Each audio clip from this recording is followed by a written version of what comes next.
حضرت مولانا عثمان صاحب دامت برکاتہم العالیہ جو اس وقت جمعیت علماء اڑیسہ کے نائب صدر ہیں اور میرے استاد بھی ہیں. مالوبیسی میں الحمدللہ ایک ادارہ چل رہا ہے مدرسہ فرقانیہ دینیہ کے نام سے، اس کے محترم ذمہ دار بھی ہیں. حضرت مولانا مہتاب صاحب کی برکت سے اس سے پہلے بھی تشریف لائے تھے اور ابھی یہ چھت کی برکت سے آئے ہوئے ہیں. مجھے بھی یہاں 2-3 بار آنا ہو چکا ہے. جب وہ نیچے DPC کا کام چل رہا تھا اس موقع پہ میں آیا ہوا تھا. الحمدللہ اب چھت کا کام ہو گیا ہے، ہو رہا ہے. 2-3 بات عرض کروں گا، بھوک تو سب کو لگی ہے. اور اللہ تبارک و تعالی انسانوں پیدا کیا ہے. قرآن کریم میں خود فرما دیا ہوگا خلقت الجن والانس الا لیعبدون، کہ میرا انسانوں کو دنیا میں پیدا کرنے کا جو مقصد ہے وہ مقصد یہ ہے کہ صرف اور صرف عبادت کریں. ہم لوگوں کے اندر میں ایک ذہن میں ایک بات ہمیشہ رہتی ہے کہ عبادت جو ہے وہ صرف مسجد میں ہی عبادت ہوتی ہے. ماں کے پیٹ میں جب بچہ رہتا ہے اس وقت سے اس بچے کی پرورش کیسے ہو، یعنی ماں جب بچہ پیٹ میں رہتا ہے تو ماں کو کس کنڈیشن کے ساتھ اور اسلام کے طور طریقے پر رہ کر زندگی کیسے گزارے کہ جس کی وجہ سے اس کا بچہ پیٹ میں رہ کر صحتیاب بھی ہو، اور پھر وہ جب دنیا میں پیدا ہو تو وہ پھر اسلامی طور طریقے پر اس کے ذہن میں بھی یعنی کہ ماں اور باپ کے اثرات دینی اعتبار سے بیٹھ جائیں. تو اسی لیے حکم بھی ہم لوگ کہتے رہتے ہیں اپنے بیان میں کہ جب کوئی عورت حاملہ ہے تو وہ اپنے ساس سے، اپنے شوہر سے، اپنے گھر والوں سے بدچلن بد کلامی نہ کرے اور ہمیشہ نماز روزے کا پابند اور ساتھ ساتھ قرآن پاک کی تلاوت کرے.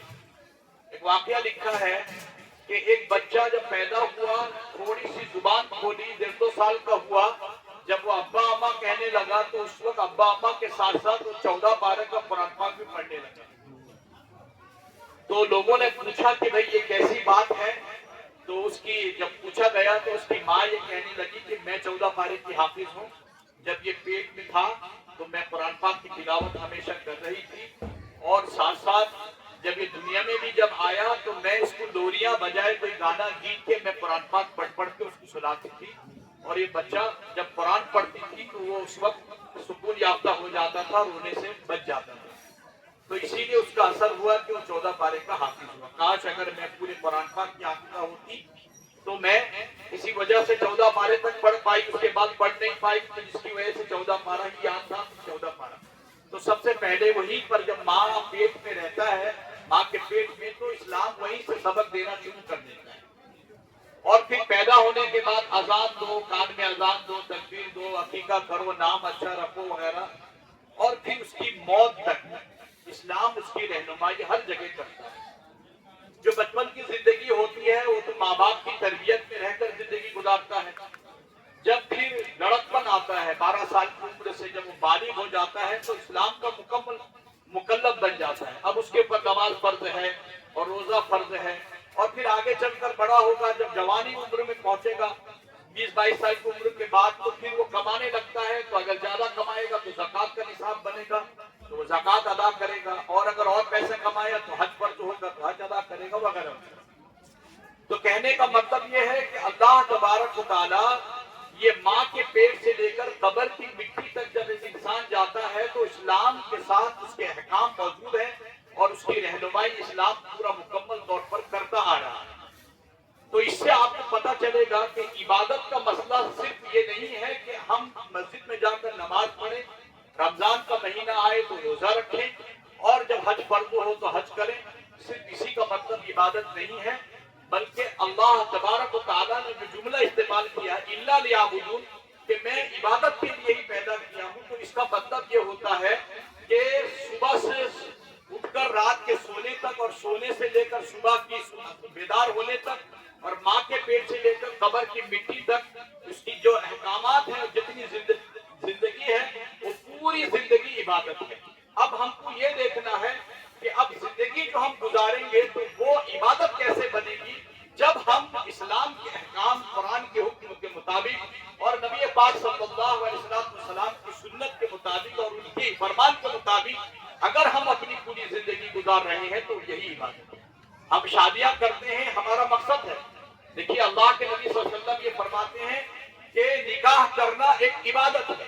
تو حضرت صحابہ نے عرض کیا یا رسول اللہ، ایک انسان نکاح تو کرتا ہے، اپنے شخص کی خواہشات پوری کرنے کے لیے نکاح کرتا ہے، لیکن اس کے باوجود آپ فرما رہے ہیں کہ وہ عبادت ہے، یہ کیسی عبادت ہے؟ تو اللہ کے نبی صلی اللہ علیہ وسلم نے یہ فرمایا کہ ایک انسان گناہوں سے بچ جاتا ہے، اور گناہ سے بچنے کے بعد اب حلال طریقے سے جب وہ شادی کرتا ہے اور حلال طریقے سے جب اپنے سیکس کو مکمل پورا کرتا ہے تو وہی ہے عبادت جی، کے گناہوں سے بچا اور اللہ کے احکام اور اسلام کے مطابق اس نے شادی کر کے اپنی زندگی پوری کے سیکس کو پورا کیا، تو یہی عبادت ہے۔ میرے بھائی، عبادت چلنے پھرنے میں بھی ہے۔ ابھی ہم مسجد سے باہر نکلیں گے، جب ہم چپل پہنیں گے تو سب سے پہلے مسجد سے باہر نکلے تو بائیں پیر سے نکلیں گے۔ شریعت کا قانون ہے کہ بائیں پیر سے نکلیے۔ علماء اکرام سب موجود ہیں یہاں، میں ان کے سب کے حوالے سے عرض کر رہا ہوں، جب ہم مسجد سے باہر نکلیں گے تو بائیں پیر سے نکلیں گے، اور مسجد میں داخل ہوں گے تو دائیں پیر سے دعاؤں کے ساتھ اور بائیں پیر سے دعاؤں کے ساتھ، اور جب پھر چپل پہنیں گے تو پہلا دایاں پیر میں چپل پہنیں گے۔ چپل جب ہم نکالتے ہیں تو بایاں پیر میں نکالتے ہیں، بس اسی کا نام عبادت ہے، اور یہی عبادت ہے۔ مسجد میں عبادت کرنا، 5 وقت کی نماز مخصوص کے ساتھ پڑھنا، وہ تو اہم فرض ہے، وہ تو عبادت ہے۔ رمضان کا مہینہ آئے، روزہ رکھے، وہ تو عبادت ہے ہی ہے۔ لیکن ہماری پوری زندگی میں جب ہم گھر میں داخل ہوں تو سلام پیش کرتے ہوئے داخل ہوں، اور پھر ہم گھر میں پہنچے تو بھائی ماں باپ کی عزت احترام، ان کی خدمت، اور پھر بچوں اور بیوی کو اس کے حقوق، بچوں کے حقوق، یہی عبادت ہے۔ ہم اگر راستے میں چل رہے ہیں، کسی میں سفر کر رہے ہیں، دائیں اور بائیں، سامنے پیچھے جو لوگ ہیں، وہ حقوق، ان کے بھی حقوق ہیں ہمارے ساتھ میں، ان کے ساتھ حسن اخلاق کے ساتھ زندگی گزارے، چاہے وہ ہم مسلمان ہو یا برادر وطن غیر مسلم بھائی ہو، جو بھی ہو، ہمارے حق ہیں۔ ہم گاؤں، ہم کالونی میں رہتے ہیں، ہمارے ساتھ غیر مسلم بھائی ہیں، ان کے ساتھ حسن اخلاق کے ساتھ زندگی گزارے، یہی عبادت ہے۔ کھیتی باڑی کر رہے ہیں، زراعت کر رہے ہیں، وہاں پر بھی اگر ہم اسلام کے مطابق، اس کے کہنے کے مطابق کھیتی کر رہے ہیں تو وہاں بھی عبادت ہے۔ ہم آفس میں ہیں، زندگی گزار رہے ہیں، ملازمت کی نوکری کر رہے ہیں، وہاں اگر ہم جو کمپنیاں ہیں، کمپنیاں کے کہنے کے مطابق ہم پیسے کما رہے ہیں، وہ حلال طریقے سے کما رہے ہیں، اور وہاں پر بھی ہماری رہنمائی اسلام نے کیا ہے کہ آپ کو اس طریقے سے ملازمت کرنی ہے، تو اسلام موجود ہے، وہاں بھی وہ عبادت ہے۔ لیکن ہم عبادت وہاں پیسے کما رہے ہیں مگر تو بھی عبادت ہے، اسی لیے کہ عبادت ہم تب ہوگا جب ہم حلال طریقے سے رزق کمائیں گے۔ تو میرے دوستوں اور بزرگوں، اللہ تبارک و تعالیٰ نے عبادت کے لیے ہمیں پیدا کیا ہے، تو اس کے لیے خاص مکان اور خاص زمان بھی بنایا ہے۔ زمانہ ہے ایک، ہم لوگ زمانے کے اعتبار سے دیکھیے، ہم پورے دن بھر کے اندر میں 2-3 وقت ایسے ہیں جس وقت ہم نماز حضرت امام ابو حنیفہ رحمۃ اللہ علیہ کو فالو کرنے والے ہیں، ہم ان کی مسلک کو ماننے والے ہیں، تو یہ 3 وقت میں ہم نماز نہیں پڑھ سکتے ہیں۔ علماء موجود ہیں، جب سورج اٹھتا ہے تو 20 منٹ جو وہ وقت ہوتا ہے، وہ وقت نماز اگر آپ پڑھتے ہیں تو مکروہ اور وہ بھی تحریمی ہے۔ اور پھر جب سورج زوال کے وقت میں پہنچتا ہے، 11:42-46 کا ٹائم ہے، اگر اس وقت ہم 2-4-5 منٹ جو نماز پڑھیں گے تو مکروہ ہے۔ مغرب جب غروب ہو جاتا ہے تو اس وقت ہم نماز پڑھیں تو مکروہ ہے۔ تو لہذا اللہ تبارک و تعالیٰ ایک زمانہ رکھا ہے کہ صبح سے لے کر اتنے بجے تک، صبح صادق سے لے کر طلوع آفتاب تک، یعنی آپ کو صبح کی نماز پڑھنی ہے، اور اسی طرح پھر زوال سورج کے بعد آپ کو پھر ظہر کی نماز پڑھنی ہے، اور پھر جب سایہ مثل 2 اصلی ہو جائے تو تب تک آپ ظہر کی نماز پڑھیں گے۔ مثال کے طور پر آپ نے ایک قلم لیا اور سورج کے سامنے رکھ دیا، اور اس کا جو چھاؤں ہے یہ 2 چھاؤں ہو جائے، آپ اگر اس کو ناپیں گے تو یہ 2 چھاؤں ہو جائے گا، تب آپ کا ظہر کا وقت ختم ہو جائے گا۔ ابھی تو گھڑی آ گئی، ابھی تو ٹائم ٹیبل آپ لوگ کا انٹرنیٹ کے ذریعے ہو جاتا ہے، لیکن اس زمانے میں تو یہ بات نہیں تھی۔ اس زمانے میں اسی طرح آداب کر کے نماز کے اوقات ہوتے تھے، اور پھر مغرب کا وقت ہو تو عشاء مغرب کا ٹائم ہو جاتا ہے غروب ہونے کے بعد۔ ایک زمانہ اللہ تبارک و تعالیٰ رکھا ہے۔ دیکھیے وہی چیز ہے، آپ حرم میں ابھی مان کے چلیے مینا ہے، مینا کا میدان ہے، عرفات کا میدان ہے، مزدلفہ ہے، اور اسی طرح آپ جمرات میں ہیں۔ آپ وہ 5 دن کے علاوہ اگر پوری 5 دن اگر وہاں رہتے ہیں عرفات کے میدان میں، اگر آپ 9 ذی الحجہ میں رہتے